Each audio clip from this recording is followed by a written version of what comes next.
La Bible en un an, le 16 décembre, le second livre des Chroniques, chapitre 1, verset 1 au chapitre 4, verset 1, le livre des Psaumes, chapitre 135, verset 1 à 21, le livre des Proverbes, chapitre 30, versets 12 et 13, l'Apocalypse, chapitre 7, versets 1 à 17.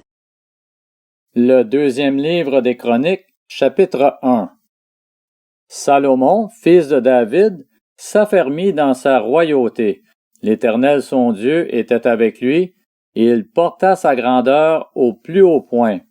Salomon donna ses ordres à tout Israël, aux chefs de milliers et de centaines, aux juges, aux princes de tout Israël, aux chefs de famille, et il rejoignit avec toute l'assemblée le haut lieu qui se trouvait à Gabaon. Là se trouvait la tente de la rencontre de Dieu, fabriquée dans le désert par Moïse, le serviteur de l'Éternel. Quant à l'arche de Dieu, elle avait été transportée par David de Kirjath-Jéarim à l'emplacement qu'il lui avait préparé. Il avait en effet dressé une tente pour elle à Jérusalem. Là se trouvait aussi, devant le tabernacle de l'Éternel, l'autel de bronze qu'avait fabriqué Bethsaléel, fils d'Uri et petit-fils de Hur.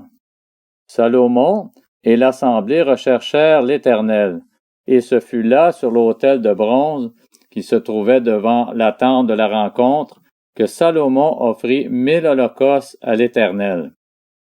Pendant la nuit, Dieu apparut à Salomon et lui dit: « Demande-moi ce que tu veux que je te donne. » Salomon répondit à Dieu: « Tu as traité avec une grande bonté mon père David, et tu m'as établi roi à sa place. Maintenant, Éternel Dieu, tiens la promesse que tu as faite à mon père David, puisque tu m'as établi roi sur un peuple aussi nombreux que la poussière de la terre. Accorde-moi donc de la sagesse et de la connaissance afin que je sache diriger ce peuple. En effet, qui pourrait juger ton peuple, ce peuple si grand? » Dieu dit à Salomon: « Puisque c'est cela qui est dans ton cœur, puisque tu ne réclames ni les richesses, ni les biens, ni la gloire, ni la mort de tes ennemis, ni même une longue vie, mais que tu demandes pour toi de la sagesse et de la connaissance, afin de juger mon peuple, sur lequel je t'ai établi roi, la sagesse et la connaissance te sont accordées. Je te donnerai en plus de cela des richesses, des biens et une gloire telle qu'aucun roi n'en a jamais eu avant toi et n'en aura après toi. » Salomon revint à Jérusalem après avoir quitté le haut lieu qui se trouvait à Gabaon et la tente de la rencontre, et il régna sur Israël. Salomon réunit des chars et de la cavalerie. Il avait 1400 chars et 12 000 cavaliers qu'il plaça dans les villes où il gardait ses chars et à Jérusalem près de lui. Le roi rendit l'argent et l'or aussi communs à Jérusalem que les pierres, et les cèdres aussi communs que les sycomores qui poussent dans la plaine. C'était en Égypte que Salomon achetait ses chevaux. Une caravane de marchands du roi allait les chercher par groupe à un prix fixe. Il fallait 600 pièces d'argent pour faire venir un char d'Égypte et 150 pièces pour un cheval. Il en ramenait de même avec eux pour tous les rois des Hittites et pour les rois de Syrie.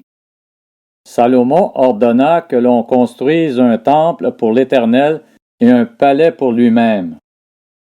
Le deuxième livre des Chroniques, chapitre 2. Salomon compta 70 000 hommes pour porter les fardeaux, 80 000 pour tailler les pierres dans la montagne et 3 600 pour les surveiller. Salomon envoya dire à Hiram, roi de Tyr: « Agis envers moi comme tu l'as fait pour mon père David, à qui tu as envoyé des cèdres afin qu'il se construise une maison d'habitation.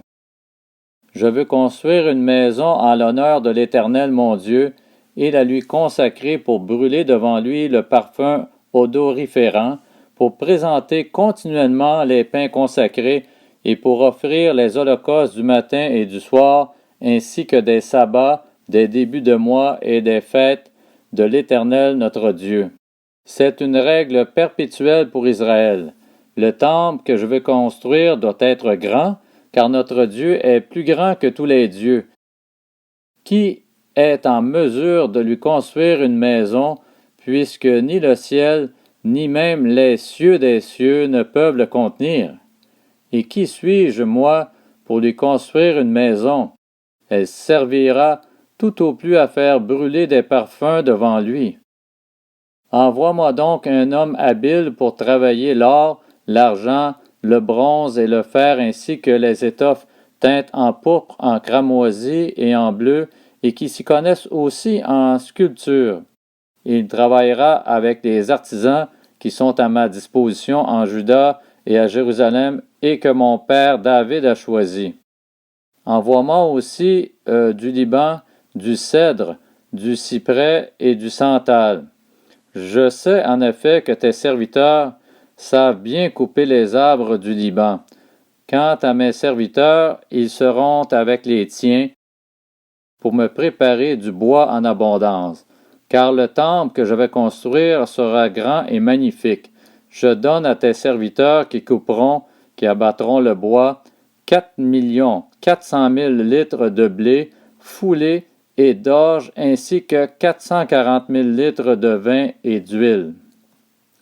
Hiram, roi de Tyr, répondit dans une lettre qu'il envoya à Salomon, « C'est parce que l'Éternel aime son peuple qu'il t'a établi roi sur lui. » Hiram ajouta, « Béni soit l'Éternel, le Dieu d'Israël, qui a fait le ciel et la terre, de ce qu'il a donné au roi David un fils sage, prudent et intelligent, qui va lui construire un temple et construire un palais pour lui-même.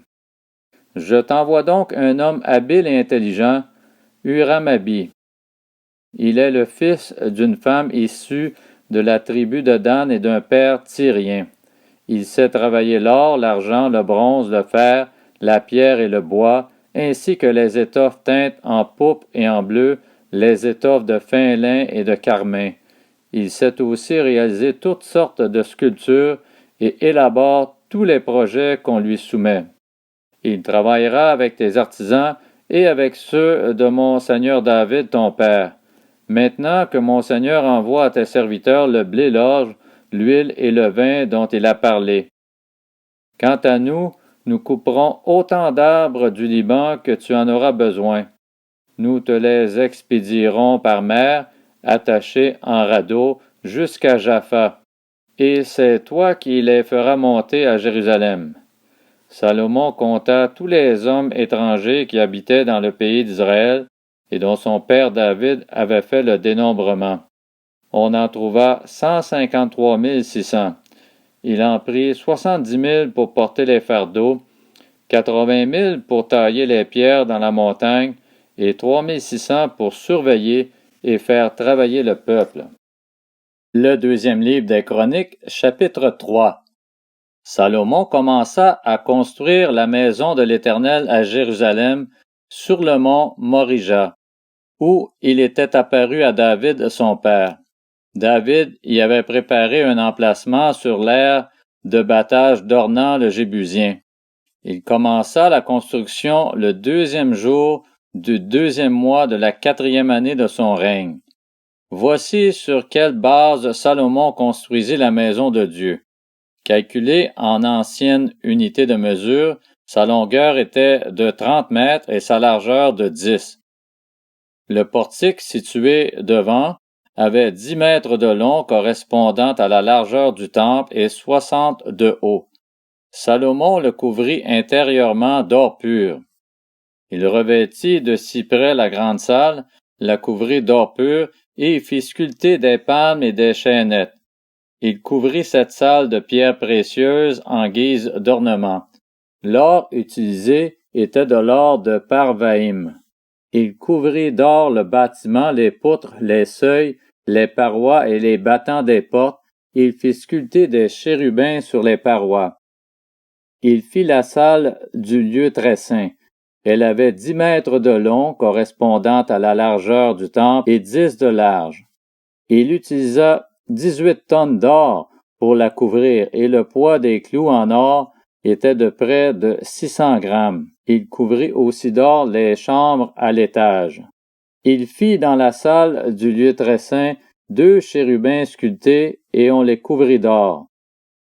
Les ailes des chérubins couvraient une longueur de 10 mètres. L'aile du premier, longue de 2 mètres et demi, touchait un mur du temple, et l'autre aile, longue de 2 mètres et demi, touchait l'aile du second chérubin. L'aile du second chérubin, longue de 2 mètres et demi, touchait un mur du temple, et l'autre aile, longue de 2 mètres et demi, rejoignait l'aile du premier chérubin. Les ailes de ces chérubins étaient ainsi déployées sur 10 mètres. Ils étaient debout sur leurs pieds, le visage tourné vers l'intérieur. Il fabriqua le voile bleu, pourpre et cramoisi en fin lin, et il y représenta des chérubins. Il fit devant la maison 2 colonnes de 17 mètres et demi de haut, avec un chapiteau de 2 mètres et demi sur leur sommet. Il fit des chaînettes pareilles à celles qui étaient dans le sanctuaire et les plaça sur le sommet des colonnes, et il fit 100 grenades qu'il attacha aux chaînettes. Il dressa les colonnes devant le temple, l'une à droite et l'autre à gauche. Il appela celle de droite Jachin et celle de gauche Boaz. Le deuxième livre des Chroniques, chapitre 4. Il fit un autel en bronze long de 10 mètres, large de 10 et haut de 5. Le livre des Psaumes, chapitre 135. Louez l'Éternel, louez le nom de l'Éternel, louez-le, serviteur de l'Éternel, qui vous tenez dans la maison de l'Éternel, dans les parvis de la maison de notre Dieu. Louez l'Éternel car il est bon, chantez en l'honneur de son nom car il est beau. L'Éternel s'est choisi Jacob, Israël, pour qu'il lui appartienne. Oui, je sais que l'Éternel est grand, que notre Seigneur surpasse tous les dieux. Tout ce que l'Éternel veut, il le fait, dans le ciel et sur la terre, dans les mers et dans tous les abîmes. Il fait monter les nuages des extrémités de la terre, il produit les éclairs et la pluie, il tire le vent de ses trésors. Il a frappé les premiers-nés de l'Égypte, depuis les hommes jusqu'aux animaux.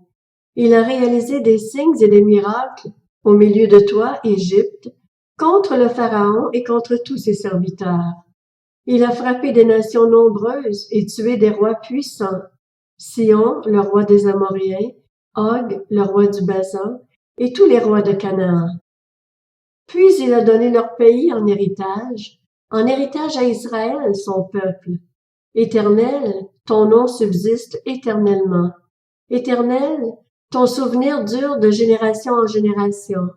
Oui, l'Éternel jugera son peuple, et il aura pitié de ses serviteurs. Les idoles des nations, ce n'est que de l'argent et de l'or. Elles sont faites par la main des hommes. Elles ont une bouche, mais ne parlent pas. Elles ont des yeux, mais ne voient pas.